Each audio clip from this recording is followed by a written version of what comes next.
They were both in jeans and orange t-shirts with shields crossed over their backs. The girl leapt off before the chariot had even finished moving. She pulled a knife and ran towards Jason's group while the bulky dude was reining in the horses.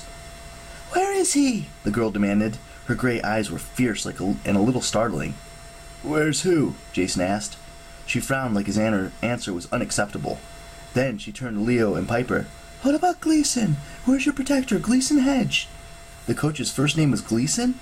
Jason might have laughed if the morning hadn't been quite so weird and scary. Gleason Hedge, football coach, goat man, protector of demigods. Sure, why not? Leo cleared his throat. "He got taken by some tornado things." "Venti," Jason said. "Storm spirits." The blonde girl arched an eyebrow. "You mean Amina Thuliali?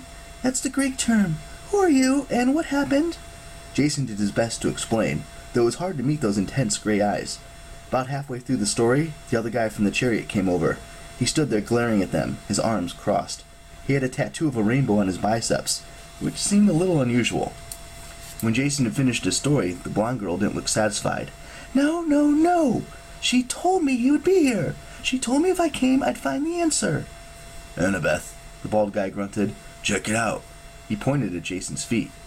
Jason hadn't thought much about it, but he was still missing his left shoe, which had been blown off by the lightning. His bare foot felt okay, but it looked like a lump of charcoal. "The guy with one shoe," said the bald dude. "He's the answer." "No, Butch," the girl insisted. "He can't be. I was tricked." She glared at the sky and thought it had done something wrong. "What do you want from me?" she screamed. "What have you done with him?" The skywalk shuddered, and the horses whinnied urgently. "Annabeth," said the bald dude, Butch. "We gotta leave. Let's get these three to camp and figure it out there. Those storm spirits might come back." She fumed for a moment. "Fine!"